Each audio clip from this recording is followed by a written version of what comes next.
Arabia के 15 पौराणिक जीव। अरेबिया का रेगिस्तानी इलाका कई रहस्यमयी जानवरों का घर कहलाता है। इन विचित्र जीवों का कई दफा उल्लेख किया गया है और इस वीडियो में मैं आपको बताऊंगा कुछ ऐसे ही विचित्र और रहस्यमयी जीवों के बारे में। करकंडन। इस जीव को फारसी भाषा में रेगिस्तान का राजा भी कहते हैं। ये भारत और पर्शिया के रेगिस्तानी इलाके में पाया जाता था। ये किसी बड़े से गैंडे जैसा दिखाई देता था और शायद इस जीव की रचना गैंडे को देखकर ही की गई होगी, या फिर ये वर्तमान में पाए जाने वाले गैंडे की प्रजाति का पूर्वज भी हो सकता है। इसके सिर पर मौजूद अकेले सिंग के वजह से लोग इसे यूनिकॉर्न भी मानते थे। इसे सूखी घास खाना पसंद था। पर्शियन और भारतीय पौराणिक कथाओं में करकंडान और हाथी के बीच में हुई कई मुठभेड़ों का वर्णन है। अलरुक। ये विशालकाय पक्षी होते थे जो मांसाहारी थे। जब ये पक्षी आसमान में उड़ते तो उन्हें देखकर ऐसा लगता कि कोई पहाड़ी आसमान में तैर रही हो। कहते हैं कि ये हाथी तक को अपने पंजों में उठाकर ऊंची उड़ान भरने में काबिल थे। शाहमरान। ये एक ऐसा जीव होता है जो आधा इंसान और आधा सांप होता है। उसे लोग सांपों का राजा भी कहते हैं क्योंकि शाह का मतलब होता है राजा और मार का मतलब होता है सांप। अपने विचित्र रूप के बावजूद ज्यादातर शाहमरान शांति प्रिय होते हैं और इंसानों पर जानबूझकर हमला नहीं करते। ईरान, इराक और तुर्की के कुछ लोग आज भी इस जीव को देखने का दावा करते हैं और शायद इसलिए उन देशों में शाहमरान इस जीव के चित्र और उसकी मूर्तियां उनकी संस्कृति का हिस्सा हैं। अलमिराज। ये कुछ ऐसे जीव थे जो दिखने में खरगोश जैसे मासूम थे, लेकिन असलियत में इनका स्वभाव बहुत ही आक्रामक था। ये पीले रंग के होते थे और इनके सर पर एक या दो सींग हुआ करते थे। ये जीव झुंड बनाकर रेगिस्तान में अकेले सफर कर रहे मुसाफिरों पर हमला किया करते थे। उसके सिर पर मौजूद अकेले सिंग के लिए लोग अलमिराज इस जीव का शिकार किया करते क्योंकि इस सिंग का कई प्रकार की औषधियां बनाने में इस्तेमाल किया जाता। कुजाता।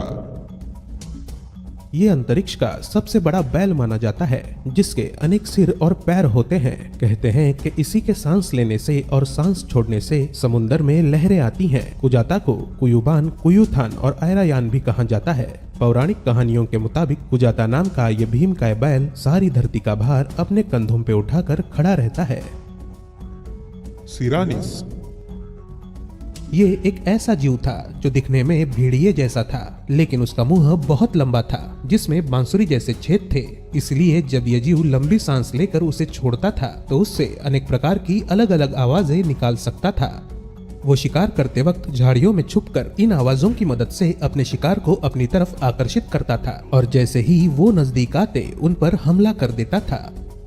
उसके मुंह में तेज धार दांत मौजूद थे जिनकी मदद से वो अपने शिकार पर मजबूत पकड़ बना लेता था, फिर उसे जकड़कर या फिर उसकी गर्दन पकड़कर उसे मार देता था। कहानियों के मुताबिक ये इंसानों का शिकार करने में भी काबिल था। नसनस। अरेबियन माइथोलॉजी के मुताबिक नसनस ये जीव आधा इंसान और आधा जिन होता है क्योंकि ये जिन और इंसान के शारीरिक संबंध होने के बाद ही पैदा होता है। इसमें इंसान के सिर्फ आधे ही गुण पाए जाते हैं, इसलिए इस राक्षसी जीव का आधा शरीर ही इंसानों जैसा होता है और बाकी आधा शरीर अदृश्य होता है। नसनस को सिर्फ एक टांग, एक हाथ, एक कान और एक ही आंख होती है। कहते हैं कि ये विचित्र जीव बहुत ही खतरनाक होते हैं और एक टांग और एक ही हाथ होने के बावजूद बड़ी ही फुर्ती से दौड़ और झपट सकते हैं। ये इतने खतरनाक होते हैं कि कुछ ही पलों में सामान्य इंसान की चमड़ी उधेड़ सकते हैं। अन्य भाषाओं में इन्हें जुंगरुत या हंगरुत कहा जाता है। बहामुत।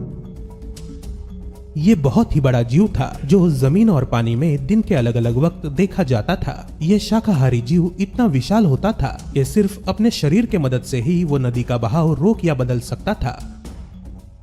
हातिफ।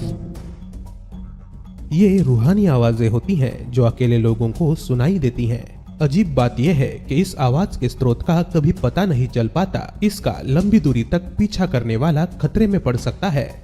ये आवाज लोगों को उनके नाम से पुकारती है और उन्हें गुमराह करने के लिए अलग अलग दिशाओं से सुनाई देती है।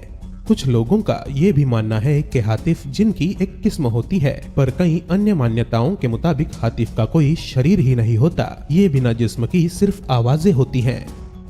कुछ कहानियों के मुताबिक ये आवाजें लोगों के कानों में फुसफुसाती हैं या फिर कोई धुन गाती है जिसे बार बार सुनने के बाद लोग आखिरकार पागल हो जाते हैं। फिर ऐसे लोग अकेले में ही बातें करते हुए दिखाई देते हैं।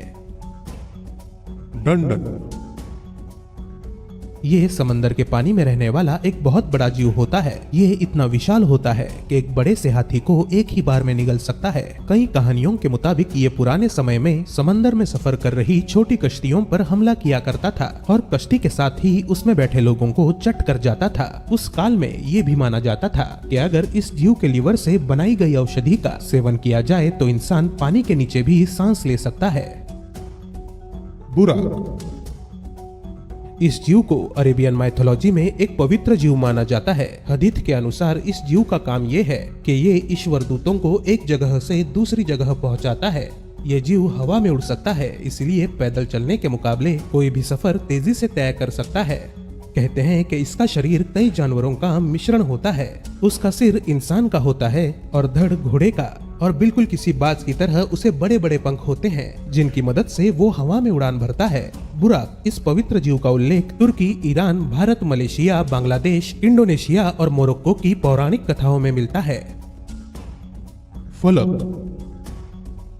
फलक नाम के इस भीमकाय सर्प का उल्लेख कई पुरानी कहानियों में किया गया है। ये विशालकाय सर्प जहन्नुम के 7वें दरवाजे के पीछे रहता है और ये अल्लाह के सिवाय बाकी किसी से नहीं डरता। अगर ऐसा ना होता तो वो दुनिया के हर जीवित प्राणी को खा लेता। वेयर हैना। ये कुछ ऐसे लकड़बग्घे होते थे जो रात होते ही इंसान का रूप ले लेते थे। रात के वक्त ये शिकार के लिए अपनी गुफा से बाहर निकलते थे। ये इंसान या अन्य जानवरों का शिकार कर उनका खून पी जाते थे। कहते हैं कि अगर कोई उनकी आंखों में आंखें डालकर देख लेता तो वो पूरी तरह से सम्मोहित हो जाता था। अब्बाद। कुरान और हदीथ के मुताबिक कयामत के दिन एक महाकाय जानवर धरती फाड़ कर बाहर निकलेगा। ये विचित्र जीव ईश्वर में विश्वास रखने वालों को नवाजेगा और शैतान में विश्वास रखने वालों को जहन्नुम की आग में जलाएगा। ये इंसानों की बोली बोल सकता है। कुछ वर्णनों के मुताबिक इसका शरीर कई जानवरों का मिश्रण हो सकता है, लेकिन कुछ वर्णन ऐसा भी बताते हैं कि ये दिखने में ड्रैगन जैसा होगा। ये पहली बार माउंट शफा के पास मौजूद शहर मक्का में दिखाई देगा।